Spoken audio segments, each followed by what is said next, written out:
was very spoiled when I was in America because I was able to see artists that I would never in my life be able to see in South Africa. I mean, I saw Barbara Streisand.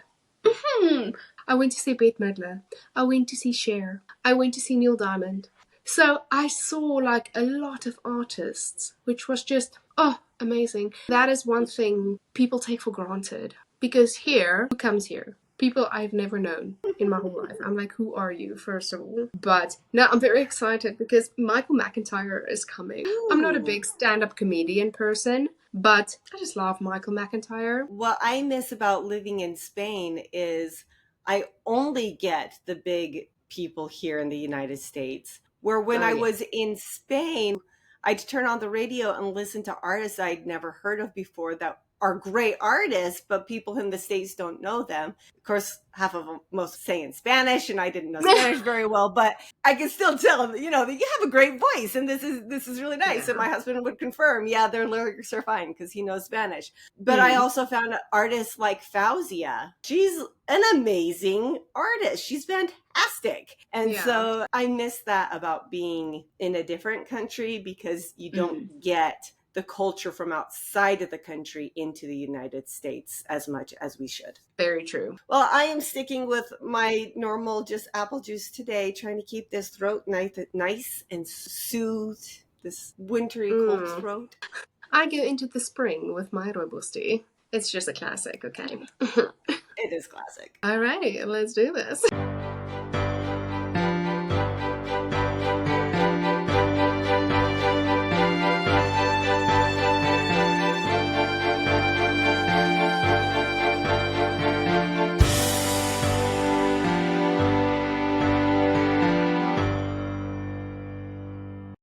Hello everyone and welcome to Tea and Tales. I'm Madeleine Einau. And I'm Sarah Sampson. We want to thank everybody for visiting our websites, for commenting on our posts, and for watching our videos. We especially want to thank Galilea Brinker and Scott Richmond. We thank you so much for interacting with us. Today's episode is our third in the NanoWriMo preparation series. Today we're talking about world building. World building is one of those scary words, I think, for people. And for people who aren't fantasy and sci-fi writers, it's like, what kind of world building do I have to do? Like, what do you mean world building? Very true. When we were discussing this episode, I was like, well, I'm just going to sit here and look at you the whole time because I have nothing to say about that situation.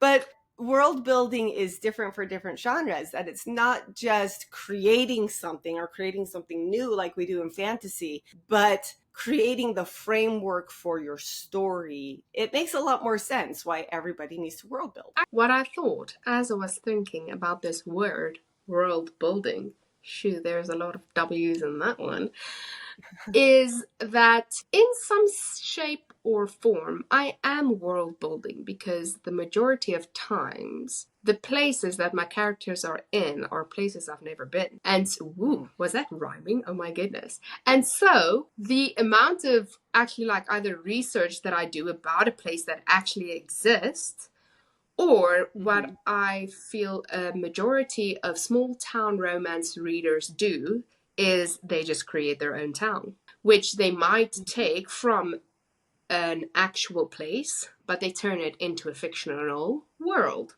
which I also feel is a part of world building. Absolutely, because you have to have that framework. What kind of city are they in or town are they in? What kind of world is it? Are they in South Africa or are they in the Philippines or in the United States or the UK? All those world building elements make a huge difference in how the story is going to affect your character, from the politics of the area to the atmosphere, to the culture. You have to world build all those things in so that your world feels real and it feels true, especially if your story takes place on Earth. Because people will know if your world building is wrong, if your research is wrong. They're going to tell you. They're not afraid to tell you. They're not afraid to tell you that you got the road names mixed up. Nope, and you're like, whoops, it's fiction. Exactly. When we're talking about this word world building, it's not necessarily creating new, but it is making sure that you have the facts. And that could mean you're researching rather than creating something new, but they are both coming to that same end and that same goal of having the atmosphere that your characters are acting in. Yes. What you said, yes. Because here's the thing though, I don't think people understand the amount of research a writer does versus the amount of words that are in their novel. And I'm going to use the example of, I think there was like a meme or something like that, where they have a picture of an iceberg. And then you have the water with a little iceberg at the top, and then you have this whole gigantic iceberg at the bottom of the ocean. And what you see on top is literally your novel. That's what people read. They don't see the mountain of ice that is beneath the ocean that you have to research to be able to write that little button at the top. Exactly. They don't see that you had to research. If I'm going from Central Park to the Ground Zero site in New York City, the Twin Towers Memorial, do I want to take a cab? Do I want to walk? Do I want to take a catamaran? Do I have my own car? And what is it like to drive in New York City with your own car? Those kinds of decisions are things you have to, number one, know what the options are, and number two, know which one your character is most likely to pick. Absolutely. Absolutely. Or if you're in a place and your character is from, let's say, Maryland, but they live in Pennsylvania right now, those are two different worlds. And so you have to understand where they come from and the world they come from to be able to understand how they will fit into the new world that they are placed in or that they are going to. Exactly. Like we were just talking a couple weeks ago about how in South Africa, our yellow taxis, that is not what you have in South Africa. Yes, we have a minibus. Minibus. And my friend in the Philippines, when I was beta reading his first pages, and he had his characters taking a public transport, and he described this old Jeep-like vehicle and where it came from. I'm like, I wouldn't know that's how they do buses in the Philippines. Those are things that local writers and people who do their research properly can world build into their stories. But you know what also the fun part is about world building is that you do reach out to people who are familiar with the places and the culture and the way of doing things. And you get to know and learn. You get to know new people. And that, I think, is the great thing about being a writer, is that you broaden your mind to people, to places, to scenarios, to cultures, which I feel is always a beautiful thing because you can never learn too much or understand too much. Exactly. But also understanding how much world building your story needs is important because you can get lost in that research hole. It happens to me all the time. You get a little bit too deep down the rabbit hole. Do you know how many times, because I'm a very specific writer, I'm a very detailed writer in the sense that I have a novel that plays off in DC right now, Washington, DC. And I would literally mark out how many minutes it takes for my main character to walk from the gym to her apartment, how many minutes it takes from her to drive from her gym to the apartment, what street she goes on when she goes from the gym to the apartment. And then I write it into my novel. I'm like, she walks 25 minutes up 15th Avenue and then crosses right onto 17th Avenue. And then people are like, I don't need to know that. Like, can you not just say she walks home? And I'm like, but I did all this research. I'm like, this is just rude. Like, now I have to suffer on my own. Yeah. At the same time, that kind of research can be useful if you have to have something happen between point A and point B, so you know how much time they have for a conversation or something like that. But yeah, it can also become too extraneous. You're just like, okay, This point, though, you can just skip. I love Brandon Sanderson's world building guides. And if you go to his website, you can find a lot of his world building. And he gets into things like creating magic systems and stuff like that, because he's geared a lot towards fantasy. But a lot of the principles still relate to every other genre, because he talks about researching the things that your book needs.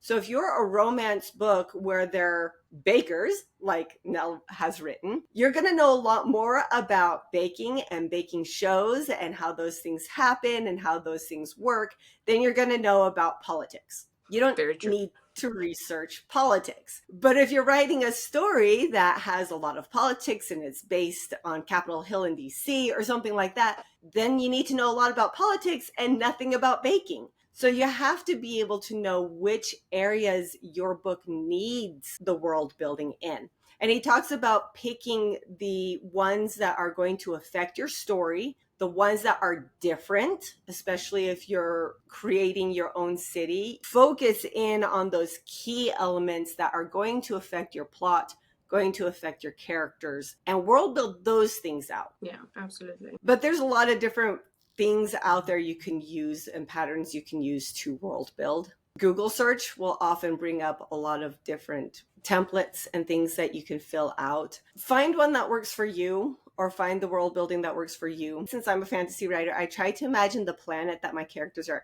interacting with. I've talked about the world builder program that I use, the Asgard world builder program, so that I have an idea of how my characters are interacting with the world around them that is so different from our planet. I always start there. And this gives me the ability to then create their cultures and create their political systems out from the environment that they're in. That sounds like a lot of work. And I'm so glad I'm not a fantasy writer, so that I can base my stuff on things that I actually see, which is how I do my world building. So I love to travel. I love seeing different places. I love embracing new cultures. I love learning about new places. And so, I mean, I've been to America, I've been to the Netherlands, I've been to Spain, I've been to Sweden, I've been to Italy. I am from South Africa. And so I've been able to get a feel of each culture, a feel of how each of those countries live and what they do and how they do it differently from how I was raised and how I do things differently. And I know it's not always possible for people to travel, but I always say my number one thing is to travel. Because me as a specific person, me, Martinai, now, who I am a visual person. And so for me, when I already know what my world looks like, I write much easier. And a majority of times, stories evolved because I was in certain places. And so, for example, I had a story I wrote about the Netherlands, which is the story that came because I went to the Netherlands. And it was easy for me to write it because I was in all the places that I described. But I know a lot of writers, and especially romance writers, don't get the opportunity to travel to America and to see all the small towns or all the places, which is why Google Maps is your friend. 100%. So a lot of times, I'm currently writing a novel which is based in Maryland and DC, which is where I did live. So I do know the layout of what Washington DC looks like. I do know the layout of what Maryland looks like. But I don't know all the places. And I think that is where Google Maps comes in. Because also you kind of do forget sometimes where you go to places. You kind of forget the streets that you walked on. And you remember the feeling, you remember the people, you remember the smells. You don't necessarily remember Pennsylvania Avenue. And so that's where Google Maps come in handy, because then you're like, okay, I have this character, she is in Maryland, I know where I am, but I want her to travel to Colorado. I've never been to Colorado. So, Colorado. Woo, isn't that pretty? That's lovely. Or you go meet people from America and you're like, you're from Colorado, right? What's up there? You've driven across the country a few times in different ways. What is the best way? I've seen you do that a lot with people in our writing group where you're like, hey, so I'm writing in your country. What is? And especially with words. So, for example, I call the thing that you throw your trash in a dustbin, but in America you call it a trash can. I call the thing Yeah. that you put on your chips, which you call French fries, I call it tomato sauce and you call it ketchup. And so it's those little details that, is also helpful. But the bigger things, because I did Mhm. my baking show, I placed in England. I've never been to England, but I know people who are from England. It's funny because it was like the smallest detail, because someone was reading my novel and they're like, you do realize that they put in a law that you're not allowed to have plastic cups anymore? And I'm like, did not know that. So apparently from now on my characters are drinking out of their hands. I don't know. So it's those little things that you won't know because you aren't in the culture, you aren't in the country, that you don't always necessarily know the shifts and laws that do change. So it's always nice to have someone you can bounce off of who are from that country or are from that small town. So basically, yes, the big story short is travel. I love traveling, and that is how I see different places, how I envision my stories in different places, but also connect with people who do live in other places, that you're able to ask them if this is correct or this is incorrect, and then Google Maps. Because I think once you see a street, once you see a building, it helps you to envision where your story takes place. Absolutely. And I think that goes to my second piece of advice from Brandon Sanderson in world building. He talks about when you do your research, get yourself 75% there, then find yourself a reader who can make it 100% accurate. And I love that because you cannot, no matter how much you research, be 100% accurate or 100% understand what you are reading, especially for me, if I'm trying to do something medical because I just injured people in my story, not in life, but people in my story, they get in battles and they get injured. And then I need to be able to take care of that injury or carry it through the novel in a consistent way. And there's only so much I can research that to understand that. But then when somebody who is a medical professional, I say, hey, can you read this specifically for this? They'll come back and tell me, yes, but tweak this, tweak that. And then it makes the story better going on. Love my beta readers. Yeah. But I love that pressure being taken off of me, that I only have to get it far enough that it's accurate enough that the beta reader knows what I'm trying to do. So they can get me the rest of the way to the proper end it needs to be. Yes, absolutely. And please, if someone ever in their lifetime writes about South Africa, please get your facts straight. We don't live in huts, okay? We don't have big lions.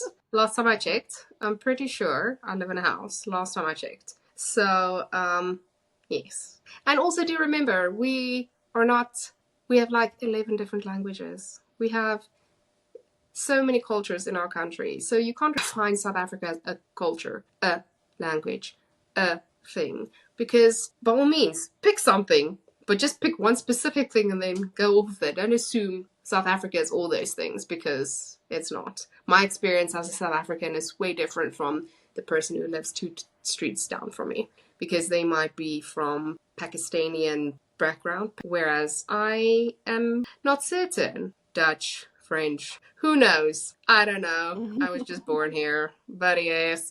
Absolutely. Those are details you can't know until you reach out to those people and make sure that it's being represented in your novels properly. But we want to keep things short and simple here on Tea and Tales podcast. Get your fingers back on the keyboard and your pens back on your paper. And if you have any fun ways to do your world building, or you just want to share with us how you do your world building, or how you find inspiration to write certain stories in certain places, if you want to know how the weather is like in Utah, reach out to Sarah. If you want to know if I have a pet lion, reach out to me. And then you can continue writing your story. But especially go to that purple icon and go give us 5 stars, because that takes us up, up, up, up to the top. And we would love to hear from you, whether it is on Instagram and Facebook, where you can go find us at Tea and Tales Podcast, or on TikTok or Twitter/X at Podcast Tea Tales. We would love to hear from you. Thank you so much and happy writing. Bye.